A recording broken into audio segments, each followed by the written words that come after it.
나 다 씻었어. 이제 씻어.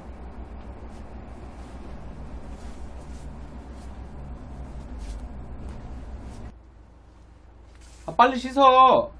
네가 먼저 씻어. 너가 먼저 씻어. 에이, 괜찮아.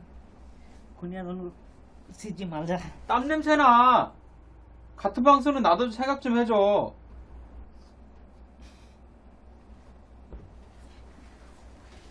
내일은 네가 먼저 씻어.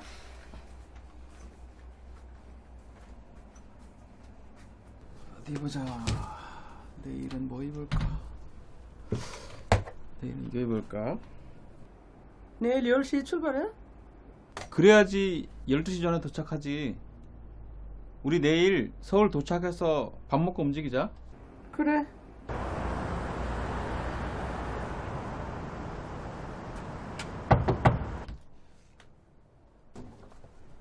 슈먼 어디 갔어?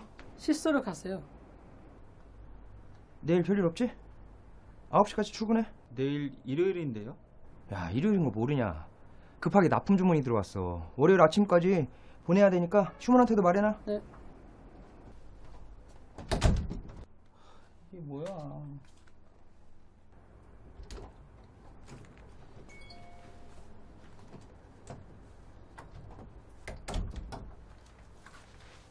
여기 가는 그 사장님이야? 내일 9시까지 출근하래. 우리 내일 서울에 옷 사러 가기로 했잖아. 어떤 무슨 그냥 돈이나 벌어야지. 에이씨.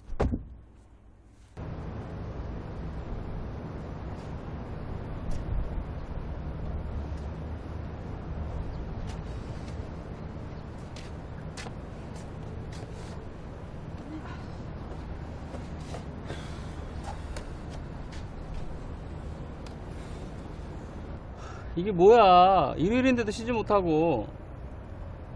저 5일은 안 되더라도 6일은 돼야 될 거 아니야. 아, 간만에 서울 가려고 했는데 난 이게 더 좋아. 돈 더 벌고 일요일 날 일하면 돈 더 벌겠으니까. 번호뭐 돈? 돈? 나 먼저 씻는다.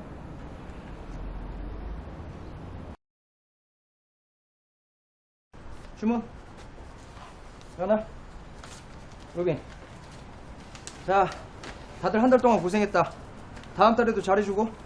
사장님, 응. 돈이 부족한데요? 뭐가 부족해? 이번 달에 2번이나 휴일에 일했잖아요. 그래서 이틀치 더 계산했잖아.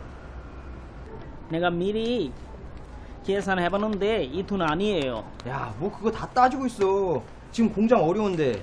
어려울 땐 그냥 어려운 대로 가야지. 사장님, 저 2주 동안 쉬지도 않고 계속 일했잖아요. 수당 더 주세요. 법이잖아요. 아, 뭔 법? 아, 뭐 법을 따지고 있어. 야, 내가 너보다 법을 더 모르겠어? 나중에 여유될 때 그때 챙겨줄게. 나중에 하면서 안 주잖아요. 연차도 제대로 안 주잖아요. 아, 그래서 어떡하자고. 아, 그래, 법대로 해, 법대로. 예, 영상 잘 보셨나요? 예. 연장 근로라든가 하루 8시간 넘게 일하거나 일주 40시간을 넘게 일하거나 또는 쉬어야 될 날, 유급 휴일날 일하게 되는 휴일 근로 같은 경우는 기본적으로 노동자의 동의가 필요합니다. 좀 전에 영상을 보게 되면 사실은 동의라기보다는 사업자 일방적으로 일을 시켰던 게 좀 있죠.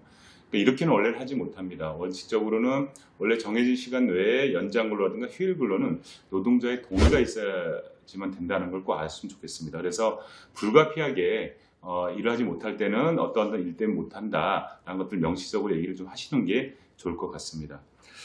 또 두 번째로는 뭐냐면 이제 일을 이렇게 시켰으면 돈을 좀 더 줘야 되는 거죠. 이른바 연장 근로수당이라든가 휴일 근로수당에 대해 말씀드리도록 하겠습니다. 연장 근로수당은 8시간을 더 넘게 일하거나 일주 40시간을 더 넘게 일했을 때 시간당 임금의 50% 이상을 더 가산해서 줘야 되는 거고요.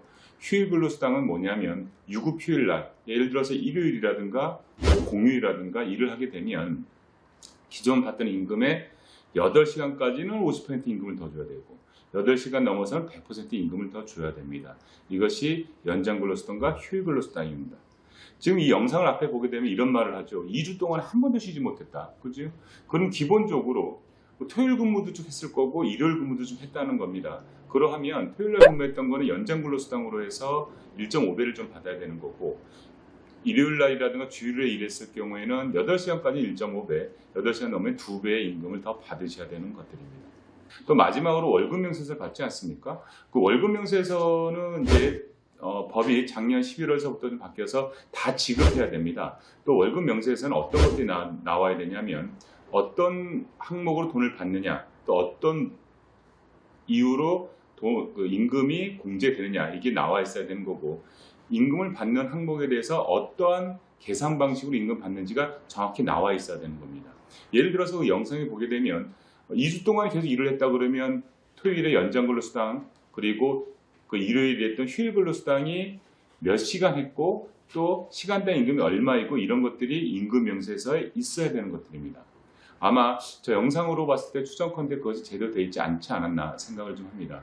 만약 그렇다고 한다면 이런 부분들을 사업주에게 반드시 임금 명세서에 이런 계산 방식이 구체적으로 되어 있어야 한다는 걸 요구하시고 그 노동자들이 지급받았으면 좋겠습니다. 그랬음에도 불구하고 이렇게 좀 전에 저는 제대로 돈을 받지 못했다. 그러하면 고용노동부의 체불임금으로 징정을 통해서 해결할 수 있습니다.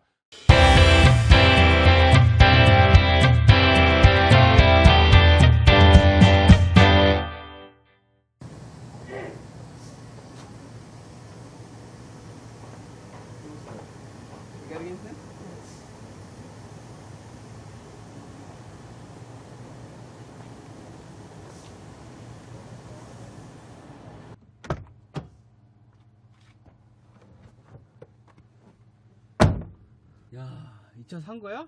몇 년식이야? 15년 됐어요. 완전 초보인 너한텐 이 차 딱이네. 그렇지. 나중에 돈 많이 모았어. 중고차 살 거야. 메뉴 딴지 한 달 됐나? 아, 한 달. 너는? 난 5년 됐지. 근데 운전은 자꾸 해야 실력이 늘어. 자, 그럼 가볼까? 그래.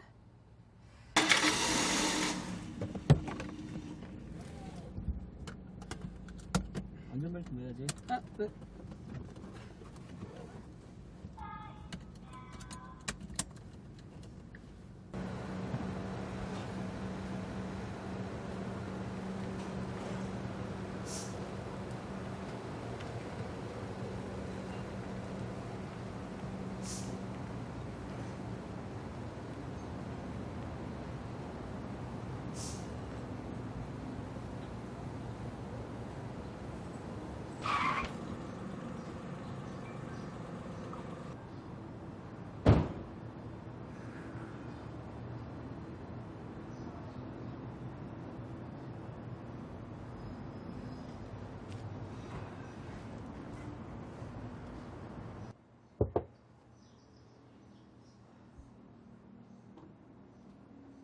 아, 운전을 어떻게 하는 거예요? 내려봐요.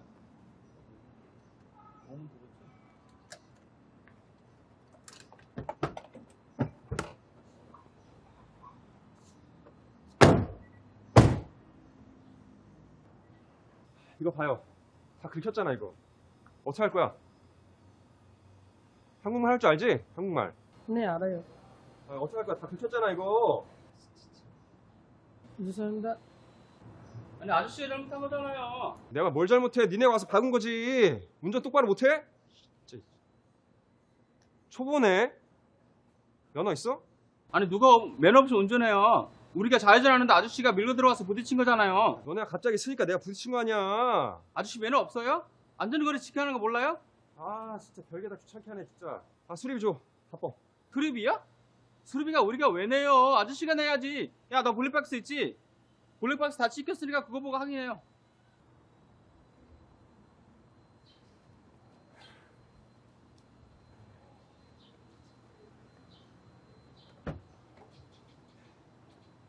아, 됐어. 내가 봐줄 테니까 그냥 가. 가기를 어딜 가요? 보험사 불러요. 아, 뭐 번거롭게 보험사를 불러. 봐준다니까. 안 돼. 기난 갔다가 아프거나 더 큰 문제 생길 수 있어. 보험사 불러. 너 보험사 어디야? 아, 뭘 자꾸 번거롭게 보험사를 불러. 그냥 가자니까. 아저씨, 딱 거기 서요. 기난 가면 뺑순이에요. 이성덕 검사라고 합니다. 방금 보신 교통사고 상황은 그 초보 운전자인 이주민이 그 주차장에서 나오던 차량과 가벼운 접촉사고가 난 상황인데요. 영상에서 이제 그 운전자의 과실은 제가 봤을 때 이제 사고가 났을 때 바로 차량 바깥으로 나오셔가지고 그 차량 현장 사진을 이제 여러 각도에서 촬영을 하셔야 됩니다. 그래서 그 차량에 만약에 피해를 입은 부분이 있다면 그 부분도 확대해서 사진을 찍어 놓으셔야 될 거고요. 그다음 두 번째는 본인의 명백한 과실이 아니라면은 먼저 뭐 잘못했다 이렇게 사과를 하실 필요가 없다는 거예요. 나중에 이제 그 교통사고 같은 경우에는 과실 비율을 따지게 되는데 이제 먼저 뭐 사과를 한 게 과실 비율을 따지는 데 있어서 불리하게 작용할 수 있기 때문에 명백하게 본인 잘못이 아니면 이렇게 사과하실 필요는 없다 이렇게 보시고요. 그 다음에 사고가 났을 때 바로 이제 그 보험에 가입을 하셨을 거 아니에요. 그 보험사에 사고 접수를 하셔가지고 현장에 출동한 보험사 직원에 의해서 이제 사고 현장이 정리되도록 하셔야 되고, 나중에 이제 그 상대방 운전자하고 사고 원인이라든가 이런 책임에 대해서 분쟁이 쉽게 그 해결될 것 같지 않으면 바로 현장에서 경찰에 이제 교통사고 접수를 해서 경찰에 의해서 이제 증거 보존이라든가 사건 처리가 이루어지도록 하시면 되겠습니다. 그리고 만약에 이제 그 교통사고의 피해를 입으셨을 때는 그러니까 본인의 어떤 신체적인 피해나 어떤 그 자동차에 그 큰 손상을 입었을 경우에 그 상대방 보험사에 이제 사고 접수가 되는데 이제 상대방 보험사 직원이 합의를 보려고 할 때 거기에 쉽게 응하지 마시고 직접 그 상대방 보험사 직원을 대응하시는 것보다는 전문가의 도움을 받아서 대응하시는 것이 더 현명한 사고 처리 방법이 될 것 같습니다.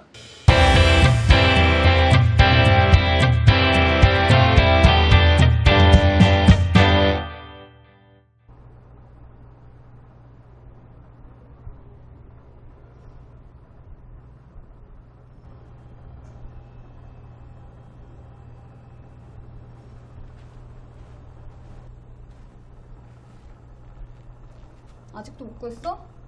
당장 다음 달에 나가야 된다며. 그러니까 다 너무 멀고 월세도 촬영한 데가 없어. 어쩌냐? 이번 주에는 구해야 이사 준비를 할 텐데. 돈을 올려서 제일 빠른 곳을 구하든가. 돈이 어딨어. 한국 물가가 얼마나 비싼데 알바해서 겨우 먹고 사는데. 난 그래서 1시간 넘게 부모님 집에서 통학하잖아. 죽겠다. 미안. 과제나 하자.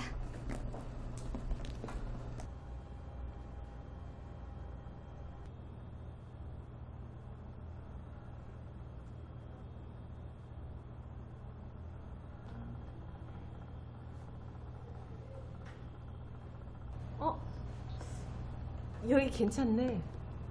왜 좋은데 찾았어? 잘 봐. 직접 가보면은 올라온 데랑 다를 수 있어. 아니 여기 페이스북 외국인 커뮤니티 페이지인데 우리 학교 사람이 집을 내놓는 거야. 학교랑 가깝고 월세도 괜찮아. 잘 됐네. 근데 그래도 잘 알아보고 계약해. 그래도 같은 외국인인데 뭐.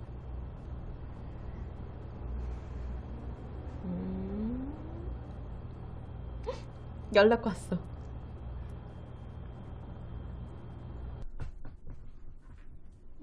들어보세요. 집은 좋아요. 근처에 편의점도 있고 마트도 가깝고 또 학교랑도 가깝고요. 네. 들어갈까요? 이건 고치면 돼요. 이따가 고치면 돼요. 들어갈까요? 집 좋네요. 네. 고향은 언제 돌아가세요? 저 2주 후에 가려고요. 근데 여기 계약이 1년 남아가지고 집주인이 뭐 들어올 사람 구해서 뭐 나가야 한다고 해서요. 너무 잘 됐네요. 저도 2주 뒤에 그때쯤 이사 가야 돼요. 그럼 집주인이랑 언제쯤 계약할 수 있나요? 그래서 말인데요. 사라 씨는 언제 고향에 들어가세요? 졸업이 지금 4학년인데 내년 졸업이에요. 근데 한국에서 취직해서 계속 살고 싶으니까 아마 계속 살 것 같아요. 나중에 취업해서 어디로 이사 갈지는 모르지만. 그럼 잘 됐네요. 그럼 학교 다닐 때까지 여기 살아도 되겠네요. 그러면 저랑 그냥 계약하고 여기서 1년 동안 사실래요? 그리고 제가 계약이 연장되면은 더 사셔도 되고요. 그럼 집주인이랑 계약 안 하고요? 아니, 집주인이랑 계약하면 부동산도 껴야 되고 수수료도 있고, 그리고 또 이번에 계약하면은 집주인이 월세나 보증금 올릴지도 몰라요. 돈 더 내야 된다고요? 그럴 가능성이 아마도. 저 그 돈이 없는데요. 그러니까 저랑 그냥 계약해요. 제가 집주인이랑 계약해서 제가 살고 있는 걸로 할게요. 그리고 집주인이 멀리 살아서 그 계약할 때 말고는 얼굴 보지 못해요. 수수료도 아끼고 좋잖아요. 네, 뭐 그럼 그렇게 해요. 좋아요. 네.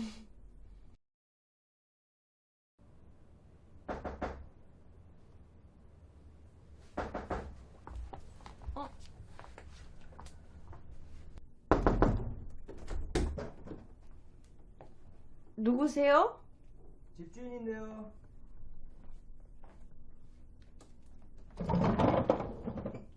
안녕하세요. 안녕하세요.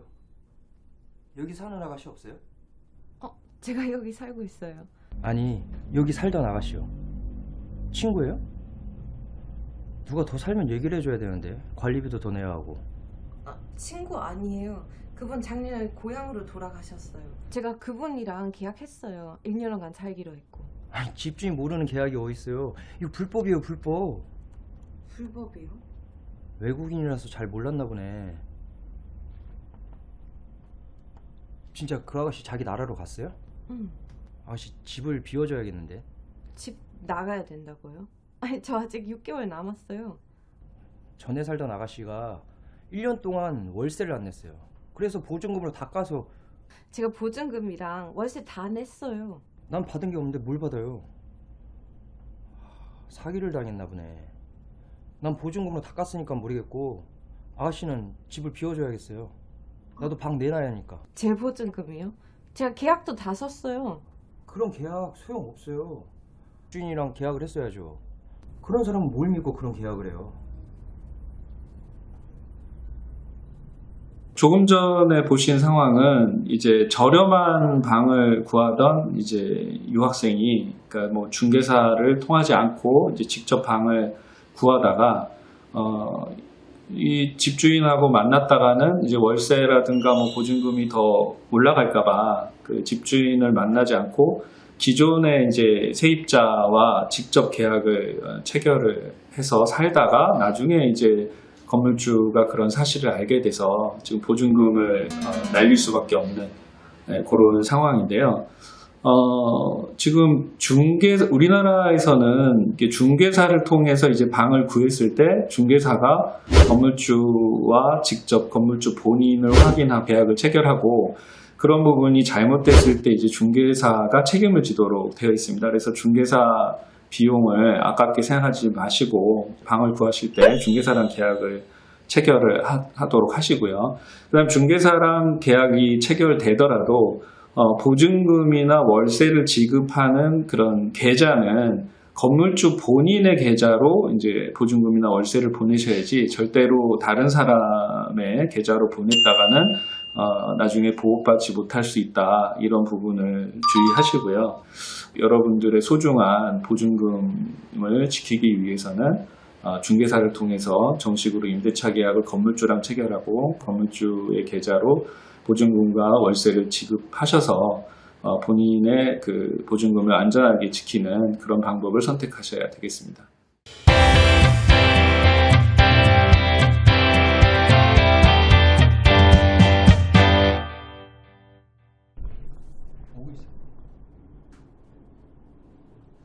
얘기 잘 해놨어요. 하이. 하이! 앉아. 내가 회사 옮겨놔서 오늘 처음 보지. 그래, 왜 이렇게 연락한대? 돈 벌고 바쁘게 사니까. 우리 공장 여금 많아. 여기 내가 존경하는 한국 형님이야. 형님 여기 제가 말했던 동생이거든. 아유, 안녕하세요. 네. 만나서 반갑습니다. 로빈이한테 얘기 엄청 많이 들었어요. 엄청 착하시고 일도 진짜 열심히 하신다고. 네, 반갑습니다. 반갑습니다. 이 형님이 외국인들 그냥 아주 좋은 사업들 많이 하셔.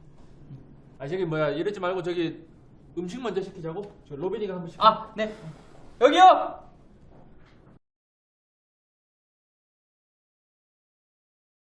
그 라나 씨는 무슨 일 한다고 했나?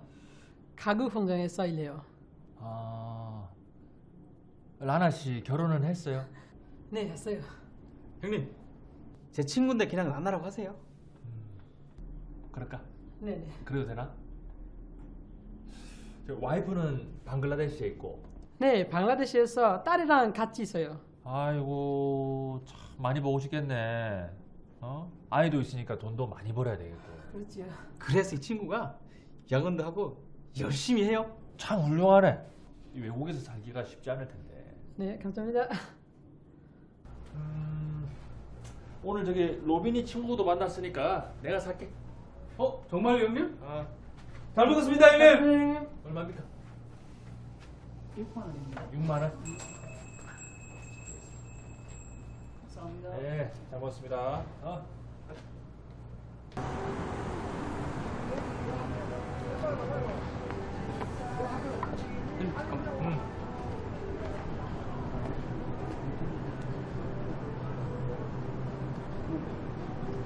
나머지 볼게. 안녕하세요. 갈게. 들어가. 네. 너도 알바 필요하면 연락해. 내년에 방글라데시 돌아가려면 돈 많이 모아야지. 저 형님이 주는 알바하면 금방 돈 벌기 쉬워.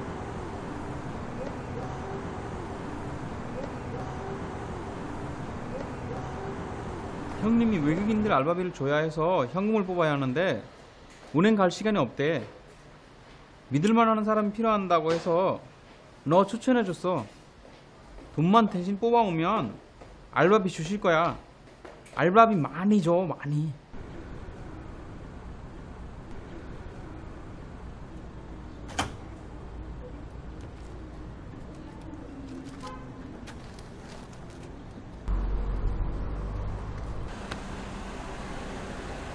뭐해? 왜 그렇게 놀래?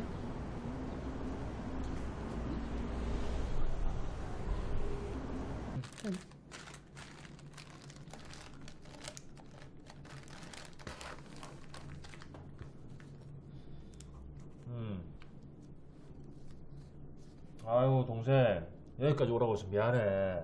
네. 비즈니스 미팅이 있어서. 고마워. 믿을 만한 사람이 있어야지. 감사합니다.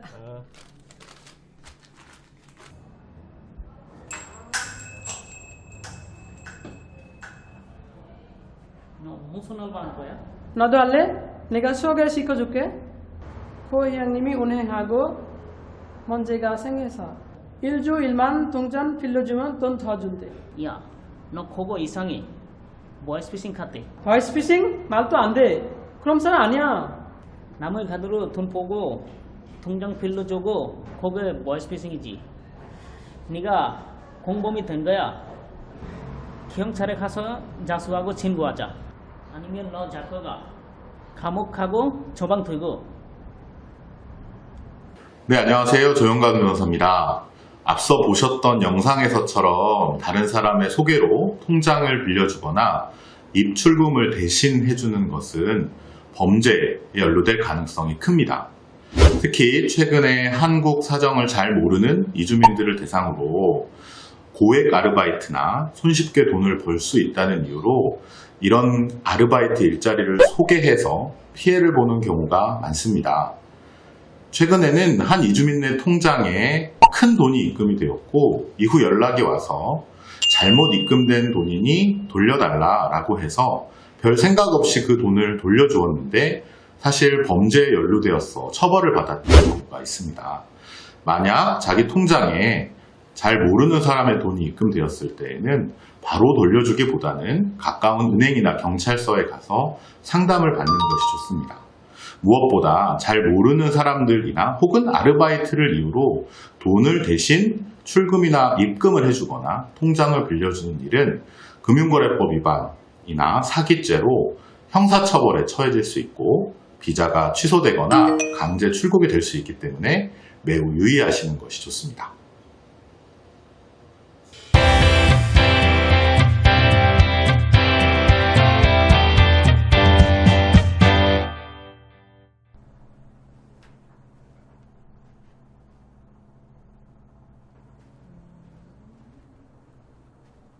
알바 찾아? 계속 부모님한테 용돈 받기가 좀 그래서 이제 생활비 좀 벌려고. 효냐. 무슨 효녀. 아니 엄마가 코로나 때문에 장사가 잘 안 돼서 좀 힘든가 봐.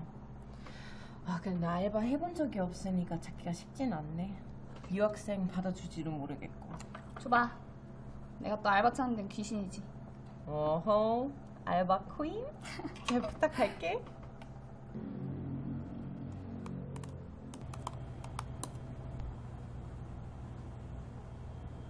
통역이나 번역 어때?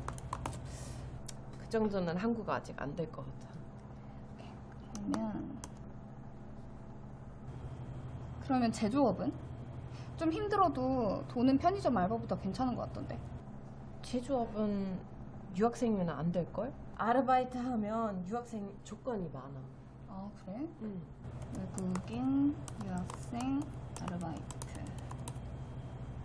아 여기 있네. 학교 유학생 담당자 확인이 필요하고 출입국에서도 허가를 받아야 되네. 허용 분야 비전문 취업 자격의 허용 범위 내의 제조업은 그래 하면 안 되네.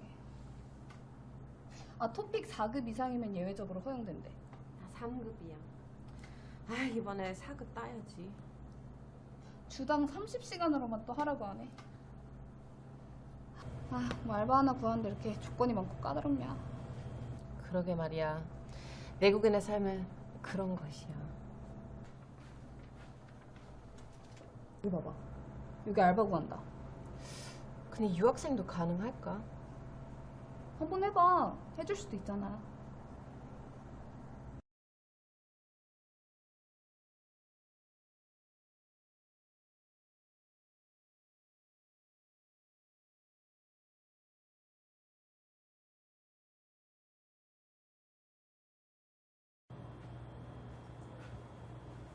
나 2시간만 나갔다 올 테니까 이따가 알바 오면 인수인계 잘하고 재료 들어오니까 잘 받고. 사장님 혹시 계약서는 언제 쓰나요? 나 지금 바쁘니까 나중에 써. 제가 그때 면접 때 말씀드렸는데 제가 출입국이랑 학교에 허가를 받아야 알바할 수 있는 거예요. 나중에 쓰자니까 나 지금 바빠. 아니요. 제가 허가 없으면 일을 못 하는 거예요. 그럼 관둬. 나도 복잡한 거 딱 질색이야. 그럼 일주일 동안 일하는 거 돈이라도 주세요. 돈은 무슨 돈이야. 유학생 여기서 알바하는 거 이거 불법 아니야? 나 돈 없어.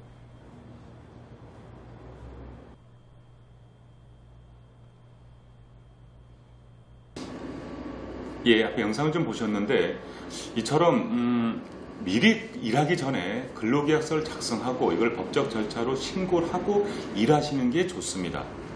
물론 그런 신고가 되지 않고 일을 했다고 해서 그 임금 못 받는 건 아닙니다. 하지만 이제 출입국법에 의해서 이러한 근로계약서를 작성하고 일하기 전에 미리 이걸 신고하고 일하시는 게 법적인 문제가 없기 때문에 또 이러한 불이익을 얻기 때문에 반드시 일하시기 전에 근로계약 작성하시고 그것을 신고하시고 일하시는 게 좋습니다. 자, 아르바이트를 구할 때 좀 주의해야 될 것 3가지만 말씀드리도록 하겠습니다. 첫 번째, 아르바이트하는 그 회사의 노동자 수입니다. 상시 근로자 수가 5인 이상 사업장이 되어야만 여러분들이 알고 있는 연장 근로수당, 야간 근로수당, 휴일 근로수당, 또 연차휴가 이러한 부분들을 받을 수 있습니다. 아르바이트를 구할 때 5명이 넘는지를 좀 살펴보고 하시는 것이 좋습니다.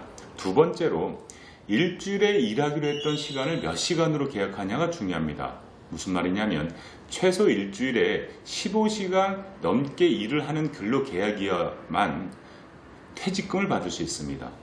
또한 주휴일을 받을 수 있습니다. 공휴일을 유급으로 쓸 수 있습니다. 연차휴가가 있습니다. 다시 말해서 일주일에 15시간 넘게 일하는 근로인이냐 아니냐를 꼭 살펴봤으면 좋겠습니다. 마지막으로는 근로계약서입니다. 근로계약서. 근로계약서를 반드시 작성하고 한부를 교부받아야 됩니다. 또 하나 근로계약서를 작성하는 데 있어서 임금에 대한 것들이 구체적으로 어떻게 적혀 있는지, 또 내가 근로시간이 어떻게 적혀 있고 휴게시간이 어떻게 적혀 있는지, 그리고 업무 장소라든가 업무 내용이 어떻게 적혀 있는지가 법에 근로계약서는 반드시 적혀 있어야 되기 때문에 그런 것을 꼼꼼히 보시면서 이것이 맞는지를 확인하면서 근로계약서를 작성하시고 반드시 한부를 교부받고 그리고 출입국 등의 어떤 신고를 하시면서 일을 하시는 게 불이익이 없겠고 그리고 올바른 아르바이트 생활을 할 수 있을 거라는 생각을 합니다.